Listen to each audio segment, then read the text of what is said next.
I'm talking to you guys because I write children's books. Here's what a couple of the books look like.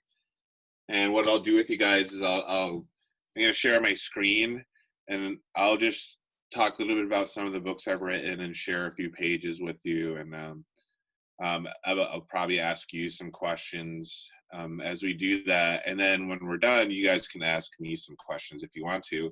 So I'll go ahead and share my screen. Will take me a second to get it going. Okay, so I've written a lot of different books. If you look at these covers, would you guess I write fiction or nonfiction? So I write nonfiction. So far, all my books are nonfiction books about science and nature. And like I said, what I'll do with you is I'll just share some pages from a few of them, just to give you an idea of the things I write about. So if you look at these top 4 books at the top of the screen, you'll notice they all have something in common, or a couple things in common, actually. So they all have a day in their title, and they all have animals on their covers. So I have a series of books that's all about spending a day in different habitats and ecosystems and showing some of the different animals you might see there if you were able to spend a day there. So I'm going to share one of those with you guys. Hopefully, there we go. So this is one of the books called A Day in the Deep. And if you guys look at that cover, have any of you ever seen any animals like this before around your school or your house? These are the kind of animals that live in Dallas, Texas. No, they're not. So these are deep sea animals. And when we're talking about the ocean being deep, how deep do you think the ocean usually is? So say we're able to get in a boat and we went around the world and we kept measuring how deep it is to the bottom of the ocean, to the seafloor. Do any of you guys have a guess how many feet deep most of the ocean is? Most of the ocean's about 14,000 feet deep. So most of the ocean's over 2 miles deep. So it's really, really deep.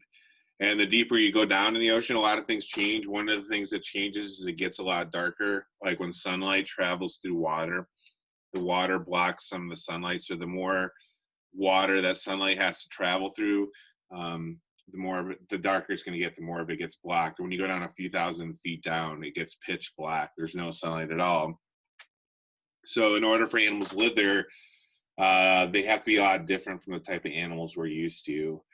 So some of them look pretty weird. So I'll give you an example.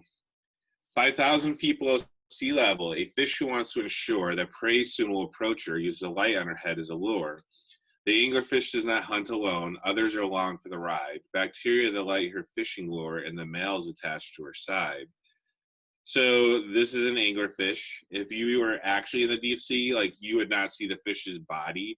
You would just see the light that's coming off of its head. So it has a light that it makes. What does it use that light for? Why do you think it has a light like that? Any guesses? To get its prey. To get its prey, yeah. So they are using it to try to get their prey. Do you think they chase after their prey? I don't think so, because they would be focused on the light, so you Yeah, wouldn't so chase after it because they would come to them. That's exactly right. Yeah, so they don't chase their food. It makes sense. If you look at this fish, does it look like it's built for speed? Does it look more like a rocket or a potato? It looks more like a potato, right? They're not fast swimmers, but just like you said, they have this light. It's like a lure, like bait, like you might put on a fishing hook. In the deep sea where it's really, really dark, there's no sunlight. So all the lights that are down there are being made by living things. And this little light looks like something a little fish would want to eat. And so the little fish will swim towards it. And then when it gets close enough, what's the anglerfish going to do? It's going to eat it?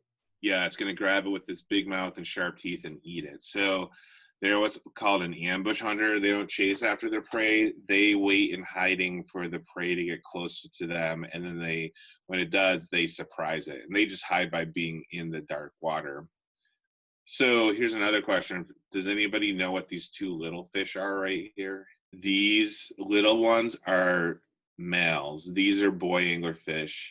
The big one is a girl, female anglerfish.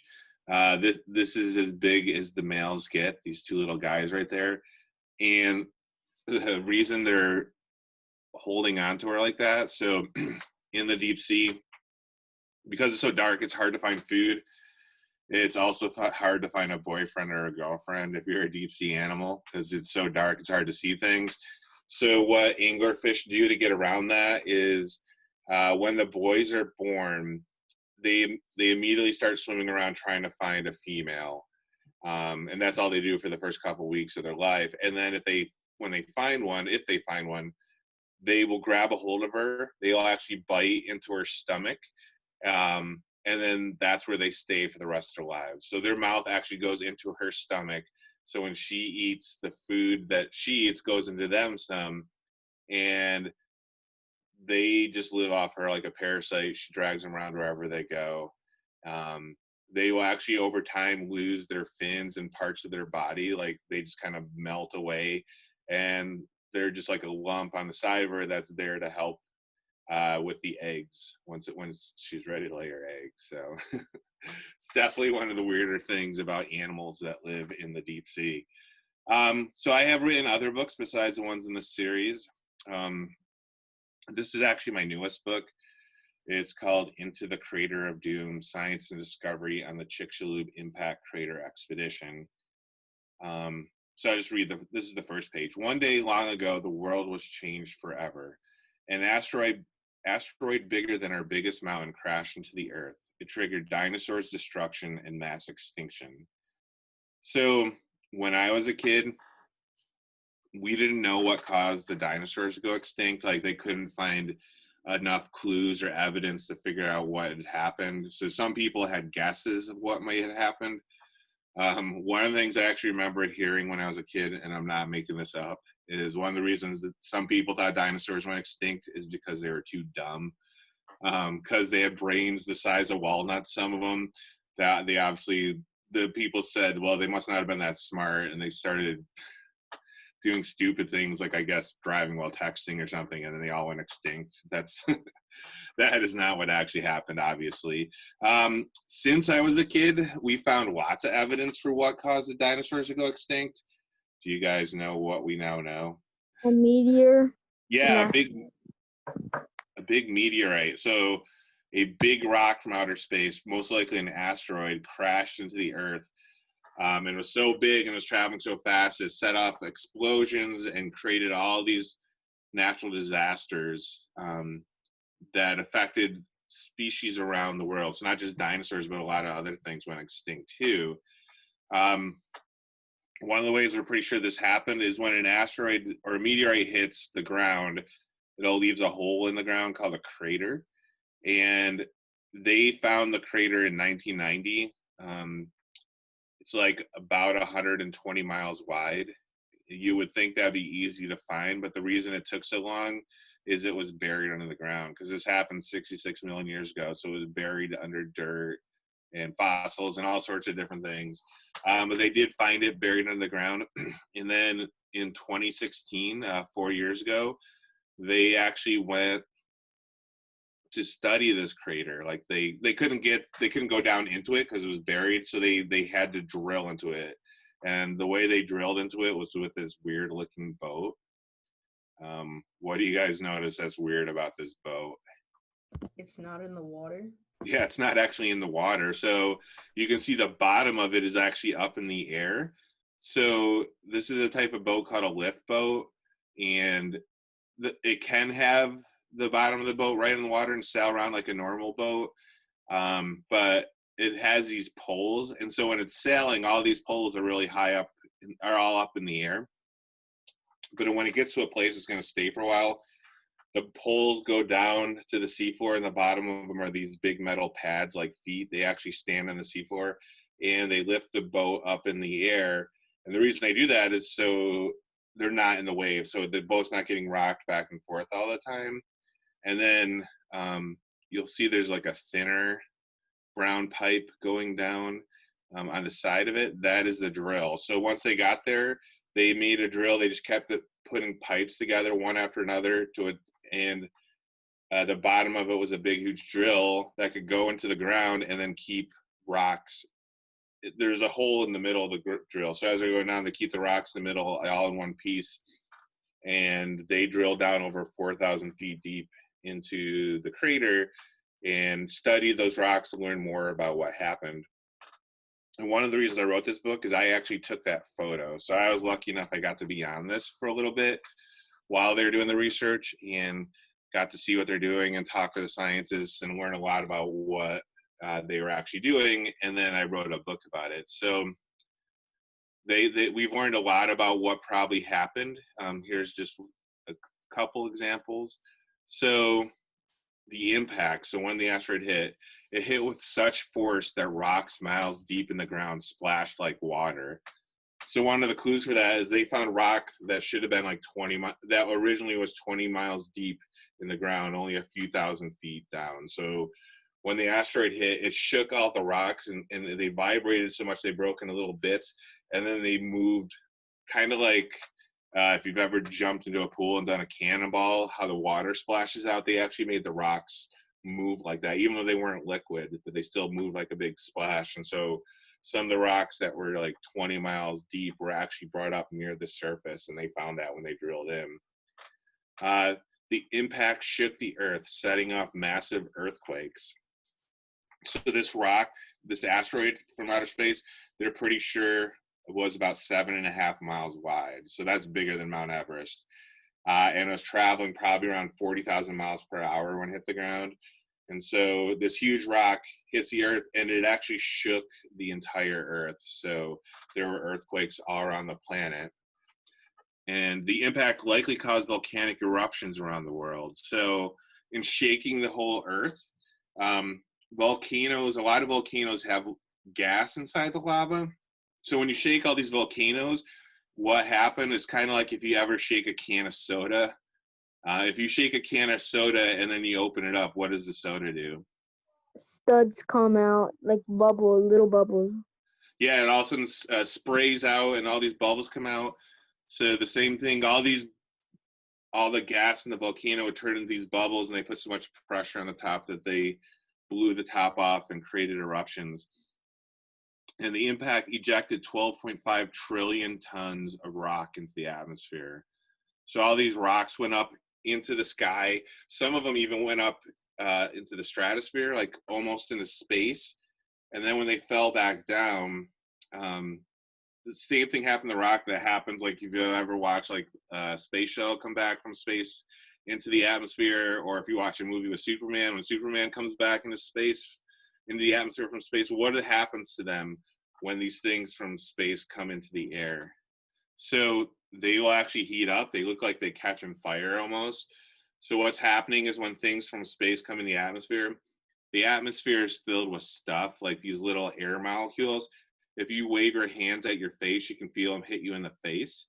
And when like these rocks are coming down, they're rubbing against the air molecules. So if you guys rub your hands together, how does it feel when you do that? It gets hot, right? So when things rub against each other, it does something called friction, which makes heat. So all these rocks falling down were rubbing against the air molecules. They are all heating up, and there were so many rocks falling all at the same time that it may have made the atmosphere hot enough to like bake cookies in. So hundreds of degrees, which set off forest fires and all sorts of different things. So lots of different things happened because of the impact that caused the dinosaurs to go extinct. So I'll share just one more thing with you guys really quickly. So the books I shared with you so far, like those were books, it was like an idea I had that I wanted to write, and then I worked on them. I did research to learn more about them. With the things I took notes on my research, and the things I learned, I would go through them, try to decide what exactly I'm going to write about, how can I write about it in a way that'll be interesting and easy to understand. So I came up with a plan, and then I would write and I would edit it. And then when I was all done and I thought it was good enough, I would send it to a publisher to see if they would turn it to a book. But I've also written books where the publisher, they have certain books, nonfiction books they want to make. And so they hire writers to write for them. And so one of these publishers I heard was good to work for, I sent them an email, said I'd be interested in writing for you. I specialize in writing books about animals and earth science, and they got back to me and said, would you write us a book called What Makes Sports Gear Safer, which I knew nothing about. But it was the first thing they asked me to write, so I figured I should say yes. If I know nothing about what makes sports gear safer, what do you think I had to do a lot of first in order to write this book? Research. I had to do lots and lots of research. And as I did research, I've actually found out a lot of really interesting things about engineers. So engineer is a type of job you can have. Engineers learn a lot about science, and they learn about different materials and what things you can build with. And sometimes engineers invent new things, but a lot of engineers take things that are already invented and figure out how to make them better. And I find out some cool ways that engineers are thinking about how to make sports equipment, like helmets and pads and all sorts of different things, how to make them safer so they protect the athlete, but they also make sure they can still run and jump and do everything else they need to do. So I'll give you guys one example. So if you've ever played soccer before, you know that you're supposed to wear these pads on your shins called shin guards. And they're there to protect you because the whole point of soccer is to kick a ball, but sometimes somebody on the other team misses the ball and kicks you in the shin, and that can be really painful and actually hurt you pretty bad if they kick really hard. So the shin guard's like this long piece of plastic that when you get kicked, it absorbs the energy from the kick so it doesn't hurt you as much. But one of the things about wearing shin guards is they don't bend really easy. They can be uncomfortable to run in. So some engineers had an idea of what if instead of using plastic, we put something inside of smart pads like oobleck. It's when you mix cornstarch and water together. So if you ever make this stuff, so when you mix cornstarch and water, when you're holding oobleck in your hand, it just it flows around. It's really soft like a liquid, but as soon as you squeeze it, it turns solid. It becomes really hard. So oobleck is something scientists call a non-Newtonian fluid. And so when it's just sitting there, it acts like a liquid, but as soon as any pressure comes on it, like when you squeeze it, it turns solid. So they had the idea of what if we put a non-Newtonian fluid into shin guards, and they didn't put oobleck into it. They used something else, but it works really well because when the soccer player is running, there's no pressure on it, so it's nice and soft and squishy. It's comfortable and easy to run in. But as soon as somebody kicks them, and it hits that, it immediately turns solid and it absorbs the energy and protects the soccer player from getting hurt. And these things work so well that one of the companies that makes them has a video where they put their shin guards, they call them smart pads, even though they're not actually smart, they can't think, but they act like they're smart because they go from solid to liquid right when you need them to. They put these smart pads on an empty glass bottle and they dropped a bowling ball on it, and it actually protected the glass from shattering. So those are a few examples of some of the things I write about. Do you guys have, I'm going to stop sharing my screen. Do you guys have any questions you'd like to ask me about being a writer, or about any things I like to write about? When did you, I guess, realize that what you wanted to do was write these nonfiction? Yeah, good question. So it took me a little while. So when I was a kid, I really liked reading, pretty much since I started learning how to read. And sometime around fourth grade, it actually started I also really liked reading comics. I particularly liked the comic strip Peanuts, where Charlie Brown and Snoopy came from. And I started drawing those characters. And then I started making my own characters and writing and drawing my own comics for fun right on fourth grade. And that was something I liked doing. And then as I kept reading, I started reading books like The Hobbit and The Lion, the Witch, and the Wardrobe and A Wrinkle in Time. And I really liked those kind of books. And I started having ideas for stories like that. So I kept writing and drawing comics for fun, but also I started writing my own story ideas for fun. And then as I got older, I eventually realized I can't actually draw. I definitely got better because I practiced it a lot, but I don't have enough talent that anyone would ever pay money to look at something I drew. So eventually I gave up on the idea of being a cartoonist who draws, but I still really like the writing, so I started focusing more on that. I was still trying to write fiction, and I started trying to get published after I got out of college. But it's really hard to get published because there's thousands of people who are writing things trying to get their books published every year. So I kept hearing no, and I'm like, well, what else would I do that I liked? And I always liked animals and science and nature. So one of the first jobs I got was actually working at an aquarium. And my job at the aquarium was I was an educator. So I taught people who came to the aquarium about the animals and habitats we had in our exhibits. And I really liked doing that. And part of my job was doing research and learning about these animals, looking for cool things to tell people, and then thinking about how can I tell them in a way that's going to make them interested enough that they won't walk away from me. Because that's something that actually happens in an aquarium. People will literally walk away from you while you're in mid-sentence. So how do I make this interesting? And then that's finally where I got the idea of like, this, I really like doing this. And that's something I can do with writing too, is write about these things. So I started getting ideas for nonfiction books, and then was lucky enough to get my first one was called A Day in the Salt Marsh that I wrote and got published. And since then, this has been the main thing I've been writing is nonfiction books because I really enjoy it. Do you guys have any other questions? Have you ever thought of making a fictional story?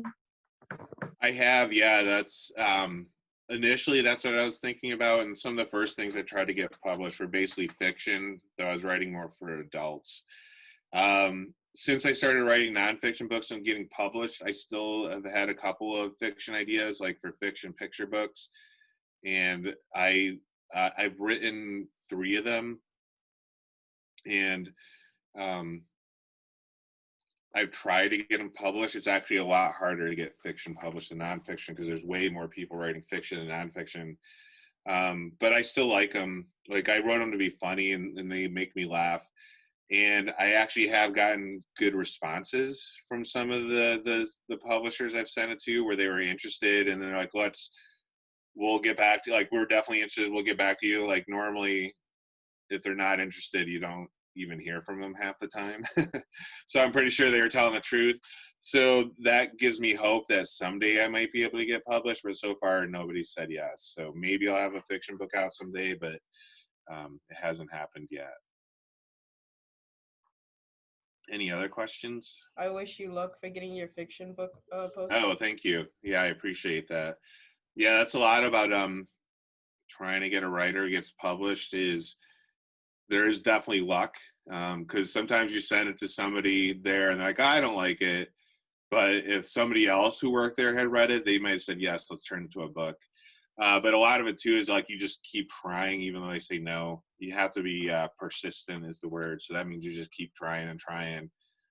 So sometimes you may have to send a book out 40 or 50 times before you finally hear yes. Like even books like Harry Potter and the Sorcerer's Stone, the first Harry Potter book, like J.K. Rowling apparently got rejected like 40 or 50 times before somebody finally said yes. And that's like, I'm pretty sure, I'm not exaggerating, it's probably the most popular book of the last 30 years, like been bought more times than any other. So even books that are that popular sometimes get rejected a bunch of times. Yeah, there it is. Nice. Yeah, I have that somewhere in the house too. Well, thank you again. All right, thank you guys. It's nice meeting all of you. I sent them your books on Epic. You actually have several books on there, so I sent them over to them, and they look forward to checking them out too. So, Well, great. Yeah, thanks, and good luck with your fiction. And thanks. Yeah, sounds great. Have a great summer, guys. thanks. My name is Matt. I work with Tom and Scholastic. Thank you all for joining us today. As here we have students from all around the world. We have from US, the UK, Canada, India, Spain. I see Mexico, Greece. Looks like we have Portugal, Ireland, Brazil, Bahrain. Wow, it is really impressive. Thank you everyone for connecting. It's so good to see you from around the world, from your homes into our homes. We have virtual visits all year round with Skype in the Classroom, so we hope you'll have a great time today and that you'll join us again in the future. I'm going to introduce Tom Angleberger in just a moment. We have an exciting event for you all today. We're going to write a story together, and then we're going to learn to draw with Tom. So grab a pencil, pen, marker, whatever, some paper, most of all, your imagination. and get ready to share your ideas into the chat. If you have any questions for Tom, please go ahead and enter them in the chat at any time, and we'll have a little bit of time at the end to answer some of them. But right now, I'm going to turn over the person you came here to see today. Tom Angleberger is the best-selling author and illustrator of Star Wars, Origami Yoda, and Marvel's Rocket and Groot series. His newest series is the Geronimo Stilton graphic novel. Please, everyone, give a warm, warm welcome in the chat for Tom Angleberger. Hey, everybody, how you doing out there? It is so great to see all of you. I am so excited. Maybe some of you are here because you're Geronimo Stilton fans. Maybe some of you are here because of your Origami Yoda fans. Maybe some of you just showed up so that I could teach you how to draw something. Well, whatever reason you came, I am so happy that you're here. When I look out and I see there's people from all over the U.S., from Greece and Brazil and Bahrain and India. Let's see where else. Oh my gosh, there's so many. There's people from Spain and Ireland. I can't even name them all. It's just amazing. I've never had an opportunity like this before. This is fantastic. Of course, one thing I have to tell you, since I've never met you in person before, is I don't normally wear a suit. You would never normally see me wearing a suit, but I'm wearing a suit because my suit looks like Geronimo's suit. This is Geronimo Stilton. Geronimo Stilton is the most famous mouse in New Mouse City. Most of you out there already know some of the Geronimo Stilton books? Well, if you know one of the other Geronimo Stilton books, you know that they usually have really fantastic artwork in them. They've got really great artists drawing Geronimo Stilton. But then they hired me to draw one. And if you know me, you know I'm not a great artist. I don't draw very well at all. So they got me to draw the Geronimo Stilton book, even though I can't draw. So what was I going to do? Well, I had to find a simple way to draw Geronimo Stilton and other mice and rats. So let me show you guys. First, I'm going to show you a little bit about how to draw Geronimo. And then you're going to help me send my picture of Geronimo on an adventure. So let me show you how I draw Geronimo. I'm going to be using a big old Sharpie here. You can use whatever kind of pen or pencil you got handy. So what I do is when I know where I'm going to put Geronimo on the paper, I draw a big line like that. That's going to be from the top of his head down to about the bottom of his jacket. Okay? And then I'm going to draw his snout on there. Like that. And I'll give him a nose. Now, if you're following along, the snout isn't anything fancy. It's just a line out, and then that line comes back. And then the snout is just a scribble. Pretty simple so far, right? Well, you know how his suit, you'd think the suit would be hard to draw, but that's actually easy too. You draw another line here. You draw a U right there. That's this part right here. You draw one line here and one line there. Those are his shirt collars. And one line here and one line there. That's his tie. Now, Geronimo always wears a vest. No matter how hot it is, he's going to wear a vest. I don't know how he stands it. I'm getting hot already. But anyway, here's how you draw the vest. You just draw one line down and give him 3 buttons like that. Pretty simple so far, right? Now, let's go back up and finish off his head. He's got a big ear on top and a big ear on the side like that. Right below his ear, that's where his arm is going to come down, like that. And another arm out here like this. Now, if this is starting to seem a little too complicated, in a few minutes, I'm going to do a drawing lesson where I show you how to draw a little bit easier mouse. That way you can create your own mouse character. It'll be a little simpler than this, and you'll be adding the kind of details that you want for your character. So I'll show you that in a minute, but first I need to figure out, what is Geronimo doing? What is Geronimo up to in this picture? I don't want to draw his expression yet because I don't know if he's happy or if he's sad or if he's excited or if he's grossed out. Is there anybody out there who could give me a suggestion? Let me know where you're from and tell me, what do you think? Is Geronimo happy right now? I can draw him happy. Is he sad? Is he grossed out? Is he scared of something? Let me know. Write in And when one of you gives me a great suggestion, I'll draw it up here on the board. What I love about Geronimo is he's such an excitable mouse. There's always something exciting going on with him. While I wait to get one of your ideas, I am going to draw his hands. Hands are just a U with 3 little circles. And this hand is facing the other way, so it's a U with 2 little lines. You see how simple that is? Even though I can't draw very well, I figured out a way to draw Geronimo. So let me scroll down here and see if anybody wrote in. I'm seeing somebody from Poland. Somebody from Poland, I didn't even know anybody was watching in Poland. Hey, out there. Somebody in Poland said that he's happy. Well, I'm glad he's happy. Let's see, let's make him nice and happy. We're gonna give him a big smile, like that. And now that we know he's happy, we'll give him big, happy eyes. He's having a great day. He's having a great day. There's one more thing we need to draw, and that's his glasses. Now, when Geronimo gets scared, his glasses pop right off his head. If he was scared, I would draw his glasses way up here. But since he's happy, I'll draw his glasses right here. So his glasses are 1 circle and 1 half circle. And that's it. That's our Geronimo. I forgot to draw his little suit parts here. Those are just 2 triangles on each side. So as you can see, it's pretty simple, but I'll show you an even simpler one in a couple minutes. But first, I want to figure out the rest of this picture. What is making him so happy? Could somebody write in and tell me, what do you think it is that's making Geronimo so happy? Let's see. Let's see here. They're coming in so fast, I can't scroll down fast enough. This is great. This is very exciting. Let's see. Somebody says he's happy because he's doing sports. Well, I don't know if Geronimo would be happy about doing sports. Sometimes he starts off good and then he gets hit on the head with the ball or something. But let's say right now he is happy. He is playing soccer. Let's say he's playing soccer or football, and the ball's come down and he's headed it. It's bounced right off his head, and it looks like it's bouncing into the net. Does that look like a soccer ball? I'm not very good at drawing soccer balls. I didn't know I was going to have to draw soccer balls today, or I would have practiced. That looks more like a big piece of cheese. Well, he'd be pretty happy if a big piece of cheese hit him on the head, too. So there's Geronimo, and he's happy because he's playing soccer, and he's doing really good. But, you know, where is Geronimo playing soccer? Does anybody want to have an idea? What country do you think he's in? Let's scroll down a little bit. Oh, somebody said that he's playing soccer with his friend. That sounds pretty good. Somebody else said that he's in China. That's fantastic. Let's see here. All right, so I'm going to give him some legs.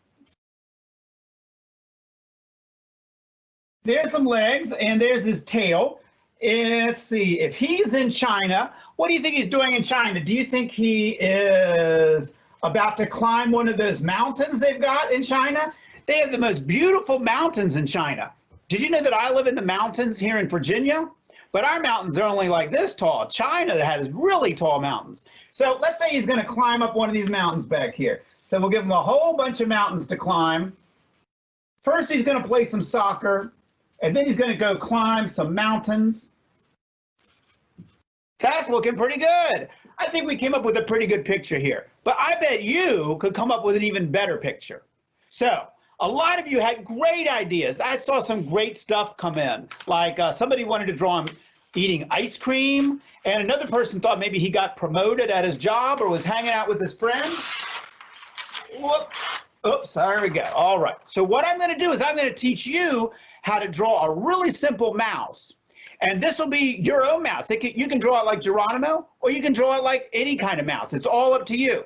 Let me show you how simple this is. If you thought that Geronimo was simple, this is super simple. What you're going to do is you're going to draw a line that goes up and then a line that goes across. That's all you got to do. And now you've got to decide, is your mouse going to be happy or excited? Think about what you want your mouse to be. I think since I already drew a happy mouse, I think this time I'm going to do a mouse that's yelling about something. Because you may have noticed I do a lot of yelling. So I like it when somebody's yelling. So it's going to be a happy yell, though. He's laughing and yelling at the same time. He's having a good time. So I'm going to draw his mouth real big. He's got a real big mouth there. If you want, you can just draw a little smile or a big frown, a little frown. Just think about what kind of expression you want. Draw it. It can be real simple. Now go to the top of the mouth and connect it to the end of the nose. Whoop. Then go to the bottom of the mouth and connect it. Actually, you're not going to connect it yet. You're just going to draw it down from the bottom of the mouth just a little bit. Okay? Hope I didn't confuse you there. Don't connect it back to here. Just draw it down a little bit. Okay? Once you've drawn it down a little bit, then you'll connect it back to this line like that. Okay? So now let's go ahead and make it look more like a mouse by drawing the ears on there. And the ears, just like with Geronimo, they're just big loops. So go up to this point here and draw a big loop. And then go here and draw a big loop. There we go. That's starting to look more like a mouse now, isn't it? Give them a little nose. Don't worry about you don't have to look up on the internet what a mouse nose looks like. Just scribble. There you go. And if you want to give them some whiskers, that's just 6 little lines. Just scribble, scribble, scribble, scribble, scribble, scribble. This is working out pretty good for you guys, I hope. It's pretty simple. The eyes, just give them 2 big circles with dots in the middle. Of course, I keep calling this mouse a him, but if you're drawing a girl mouse, that's good too. In fact, I think I'm going to switch mine. I'm going to have mine become a girl mouse now, I think. I've already drawn one. Maybe this is one of Geronimo's friends like Pinky Pick. Let's have a try. I'm going to give her some beautiful hair. Okay? Think about what your mouse's hair is like and draw it like that. Or maybe your mouse would rather wear a top hat. Or maybe your mouse would rather have a mustache. Or maybe your mouse, it's all up to you. You decide. Hey, I like that idea that somebody had about a mouse eating an ice cream cone. So that's what I'm going to draw now. I'm going to start a line here. Think about what it looks like when you eat an ice cream cone. Exaggerate it a little bit. See how my arm comes way out like this? I don't actually have an ice cream cone, you have to imagine. My arm comes way out like this. Well, that's what you're going to draw here. A big thing like that. Draw a little mouse paw on the end. That's just sort of a U shape. And then bring it back. And then you know how to draw an ice cream cone, I bet. You don't need me to tell you how to draw an ice cream cone. All right, this mouse is yelling because they're excited to have some ice cream. So I'm going to draw a little tongue there and some teeth. The tongue and the teeth, those are just U shapes. And there we go. There's our little mouse having some ice cream. She's very, very excited about that ice cream. In fact, I'm kind of getting excited about ice cream now that I've drawn this. I think when we're done, I might go have a little snack. Let's see. What I wish is that I could see what all of you guys have drawn out there. I would love to know what you guys have been up to. But since I can't do that, since I can't see what you're drawing, I'm going to try something else next. I'm going to let you guys tell me what to draw next. So I'm going to scroll down to the bottom here, and I want one of you guys to tell me what kind of animal to draw next. Oh, man. I've seen some crazy things in the list here. Somebody wanted me to draw Albert Einstein as a mouse. Another person wanted Sherlock mouse. That's great stuff. Oh, man. Oh, somebody wanted me to draw Thea. Thea's kind of hard to draw. I had to draw her a lot for the second book in the Geronimo graphic novel series. So is anybody out there want to have a different animal in mind they'd like me to draw? Oh, man. Great. Somebody wrote in from Canada and wants a unicorn. That's the best news I've ever heard. Why? Because I love to draw unicorns. They're one of my favorite things to draw. But you might think it's hard to draw a unicorn. It's not. Let me show you how easy it is to draw a unicorn. Do you know how to draw a nose? Could you draw a nose? It would look sort of like this.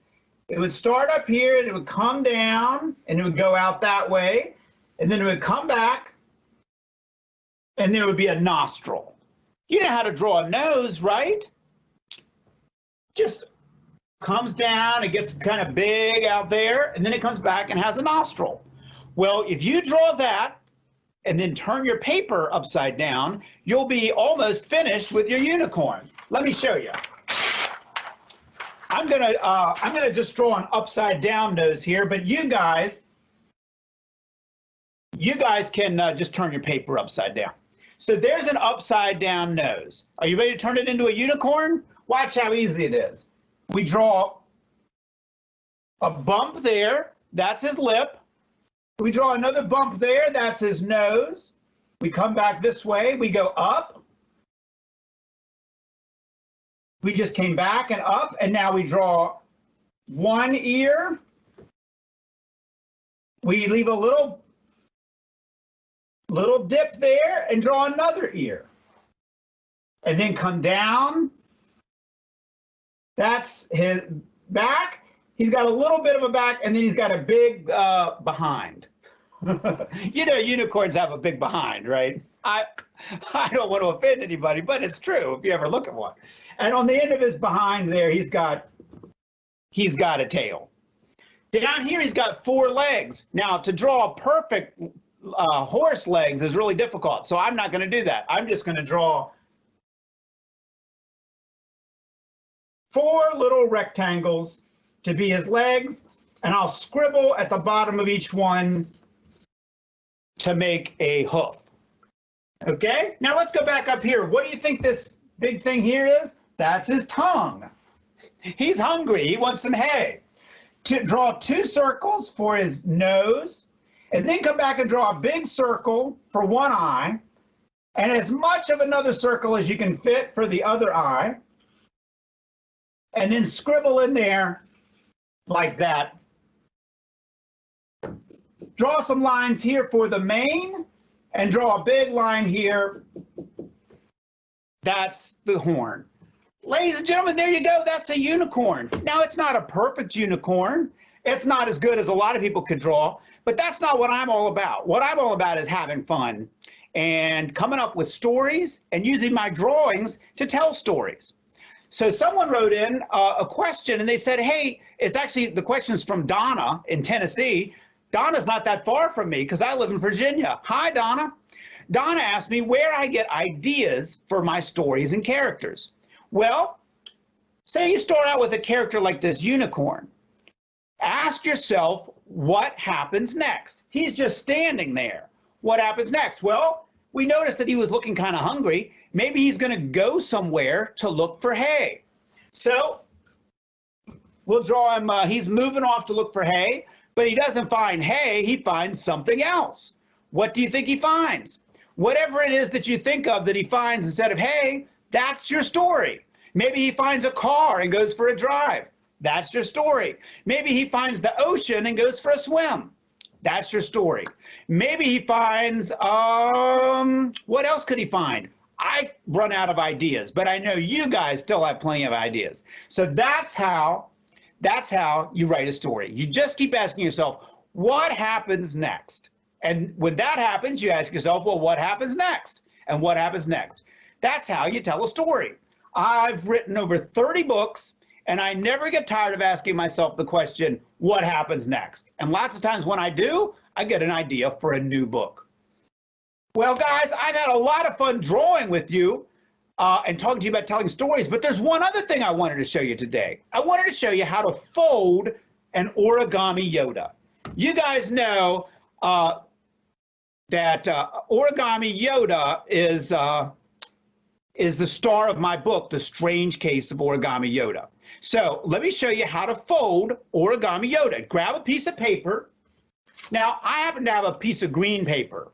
That's going to save some time later so I don't have to color it in. But you guys can use any piece of paper you have handy. Okay? So what you're going to do is you're going to take your paper, and first thing you have to do is make sure you're holding it the right way. So ask yourself this question: is Yoda short or tall? Short or tall? Yoda is short, so keep your paper short.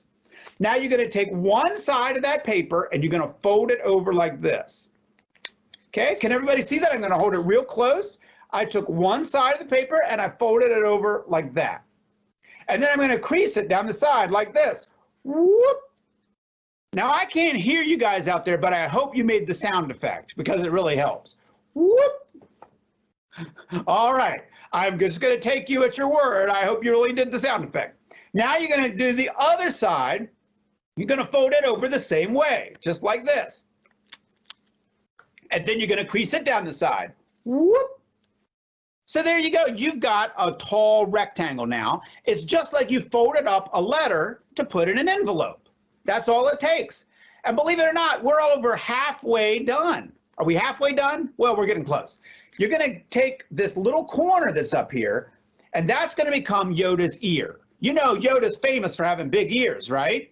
Well, this is how to make one of those ears. You take that corner, you're going to grab it and pull it out to the side and keep pulling until it sticks out past the edge of your paper. Okay? Does that make sense for everybody? You're going to take that, you're going to pull on it till it comes out past the edge of the paper. Okay? And then you're going to, guess what? Crease it down the middle. Whoop! Like that. Whoop! So now you should have a rectangle with one triangle sticking out to the side. All right, I hope everybody could see that clearly. Now, you might be able to guess what comes next. To make the other ear, you're going to do the same fold in the other direction. But sometimes it's a little hard to find that other corner. It's hiding out up there a little bit. You have to sort of search for it. But once you find it, you're going to grab it, pull it out to the other side, and then squash it down flat by creasing it up the middle. Whoop. You should now have something that looks like an origami robe. This would actually make a great robe for another one of the Jedi, like Obi-Wan Kenobi maybe. But that's not what we're making now. We're making origami Yoda, and we only have one more fold to go. I'd just like to tell you that if you've had trouble keeping up with this, because sometimes I talk a little too fast, if you've had trouble keeping up with this, you can check out the many videos I have on YouTube. I have a lot of videos that are useful to you. I've actually have over 30 origami characters you can make over there on YouTube. And I have one just about making easy origami Yoda and the Darth paper to go with it. All right, so if everybody's caught up with me now, just one fold to go. Take the top and fold it down like this. And make sure you fold it down far enough so you have room to draw his face on there later. See his little face there? And guess what you're going to do last is you're going to crease it really good across the top like that. And what you'll notice is once you've got it together that you can put your finger in the bottom, or if you've used a bigger piece of paper, you might be able to fit your whole hand in there, and you've got an origami Yoda puppet. Now you can go around and talk to people just like the kids do in the book. All right, I'm going to give you guys some time to finish up your Yoda.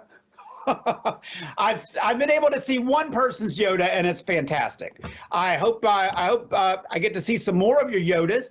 If anybody made a great Yoda, I hope you'll post it on social media, maybe to Instagram or Twitter, or you can send it to my website, origamiyoda.com.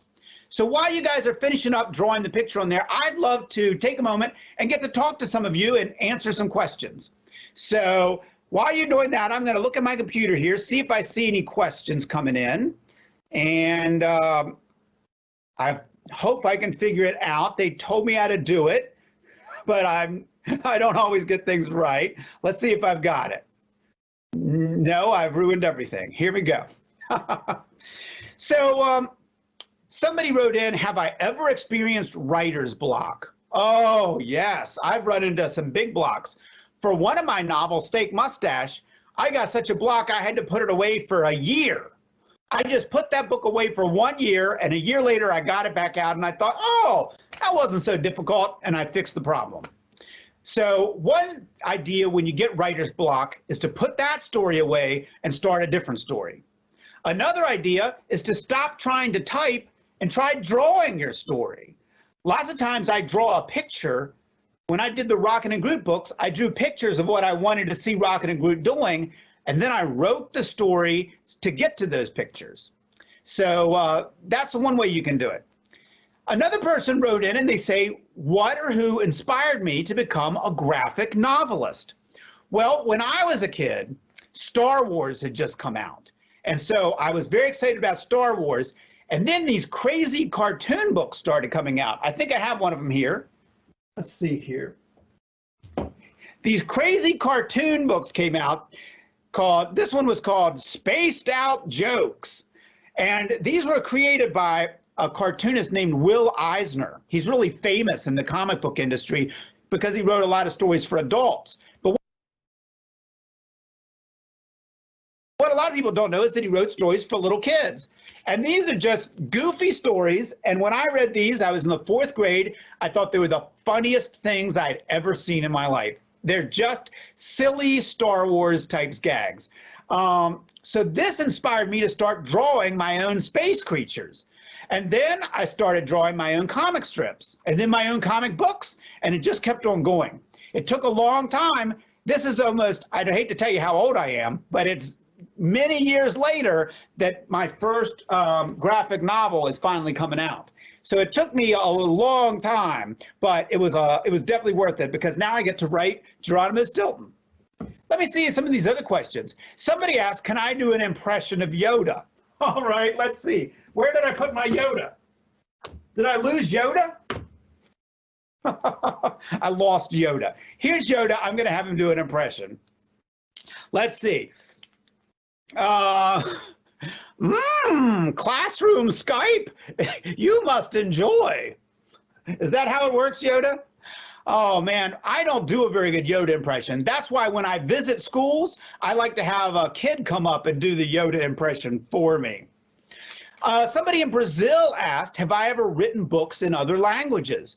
Well, I can't write a book in another language because unfortunately I only know one. But a lot of my books have been translated into other languages. In fact, I've got books translated into a bunch of languages. And in fact, I think Portuguese is one of them. So there may be a special Brazilian edition of some of my books. So have a look for that.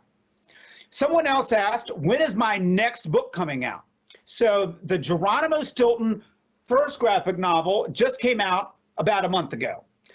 But a lot of people didn't realize that at the same time I was, that this book was getting printed in one country, I was in another country working on the next book. So I've actually written a second book already, and that'll come out next spring.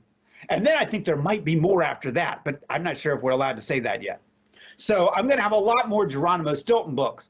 I've also got some Star Wars books coming out soon. One of them is going to come out this summer, so be on the lookout for that. Let's see what other questions. I love talking to you guys. Let's see what the next other questions we've got here. Zoe asked, how old was I when I wrote my first book? Well, it depends on what you mean by my first book. Because my first book that I ever wrote, I started in the 8th grade. And I never finished that book, and that's probably a good thing because it wasn't very good. I could have done better, and I bet you could have done better. But that was when I started my first actual book. Years later, I wrote some other books, but none of those got published. So finally, when I was, let's see, 33 years old, I was 33 years old, I decided to sit down and write a book. And that turned out to be my first book to get published. It didn't get published right away, but that was my first book that I got published. I started it when I was 33. But before then, I had had a lot of other books that did not get published. All right, somebody asked, who is my favorite character to draw? Well, let's see. Let's see here. Who is my favorite character to draw? Oh man, that's a good question. How about if I give you a sneak peek at the next book and I draw you one of the main characters from the next book? Maybe you guys can even guess who it is. Now, you know how Geronimo was made out of a lot of simple shapes like V's and U's? Well, this character is a big letter M. Can anybody guess what character looks like an M? Well, I'll draw some more of it. There's her nose. And that's her hair. There's her mouth, and these are her fangs. Does that give you a clue who it is? And here is her There's her robe, and she's got claws, and she wears a medallion, and she has very beautiful eyes. I had to learn how to try to draw beautiful eyes for this book. And of course, she's got mouse ears and a tail. This isn't my best drawing ever of this character, but does anybody recognize her? It's Creepella. Yeah, it's Geronimo's friend Creepella. In the second book, she's going to invite him to dinner. And as I bet you can guess, it's kind of a gross dinner. In fact, somebody from India just wrote in and said, who's the most mysterious character I've ever drawn? Of course, that's Creepella. She is very mysterious. She lives in a castle that's full of mysteries. Wow, there's so many great questions coming in. This is really neat. Somebody wrote in and said, let's see, what do we got here? Oh, here we go. Somebody wrote in and they said, this may have been somebody from Bangladesh.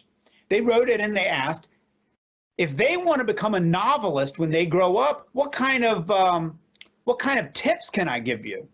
Well, one tip I have to give you is if you want to write books, first of all, you have to write them. And second of all, you should be prepared if somebody doesn't want to read your book. It can be really hard.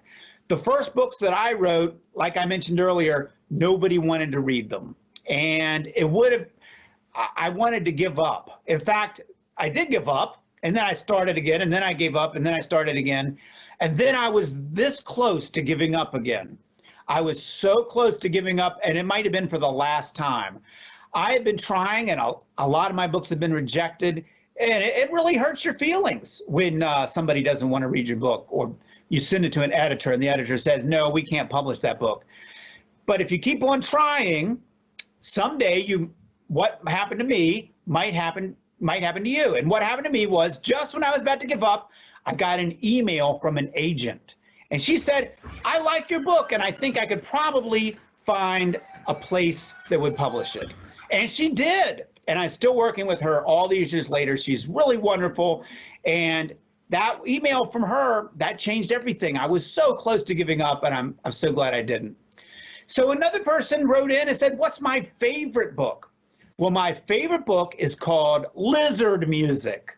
And I'm really happy to tell you that even if you can't get to the library right now, or even if you can't get to the bookstore, you can actually get Lizard Music as an audio book for free, because the author, Daniel Pinkwater, read it out loud and taped that and put it up online for anybody to listen to. So go to his website, his name is Daniel Pinkwater, and download Lizard Music, my favorite book, and I think when you're done reading it, you'll know why it's my favorite book. So, someone in South America asked me, did anybody help me drawing the books? I'm so glad you asked that. First of all, I made a mistake. It's from somebody from South America wanted to know if anybody helped me draw my book. Okay, so take a look. Back here, we've got a black and white drawing. This is just black lines on white paper. But look at the finished book. It's beautiful colors. Yeah, look at these fantastic colors that are in the book. And then if you look at my handwriting, if I write Creepella, you'll notice my handwriting isn't very good. But when you look in the book, you'll see that the letters in the book are beautiful and the colors in the book are beautiful. How did that happen? That happened because I got help. An incredible colorist named Corey Barba made these fantastic colors in the book. And a really talented letterer named Shavana went through and drew all my letters and made all my sloppy handwriting look really good. So I had a lot of help to make this book. All right. I think we got time for one or two more questions. Is that right? Time for another question or two? All right. Another person asked me, what is the best and worst part of my job? Let's see. The worst part is when I get an email from an editor that said, your book isn't very good yet. You need to start working on it some more. Boy, that really drives me crazy. But usually the editor is right, and I'm glad I put more work into it. What's the best part of my job? The best part of my job is you guys out there all over the world. the best part of my job is knowing that when I write something, some of you guys are going to read it. That makes me so happy. I wish that I could come and see all of you in person. I'm glad I got a chance to come and see you today through the computer screen. You know what? Here's a crazy idea. I wonder if we could all take a selfie together. Is that possible? Could I take a selfie with people all over the world? Well, we'll find out. We'll find out. I'll get me and Geronimo and Origami Yoda, and I'll get real close to my screen, and then you guys go stand next to me as somebody and take a selfie, and it'll look like we're just hanging out together. Here, I'll hold it like this. You put your head right in there. It'll look like we're hanging out together. Hey, everybody. I wish I could hang out with you in person, but this will have to do. There's Yoda. Oh, I'm messing up Yoda. All right, there we go. And now I'm going to hold still for a minute. Everybody say cheese. Let's see. Now say gorgonzola and mozzarella. What's another kind of cheese? Cheddar. All right. I hope you got a selfie during one of those. Let me tell you something, folks. I've had such a great time talking to you today. I wish I could have seen all of you. I'm sorry you had to look at me for half an hour, but I wish I could see all of you guys out there. If any of you want to send your selfies to me, I'd love to see them. I'm on Twitter, Instagram, and I'm at origamiyoda.com. Thank you so much for tuning in today. Thank you so much for Skype in the Classroom and Scholastic for putting this all together. I'm so happy I got to talk to you. Goodbye, everybody. I had a great time. Thank you so much.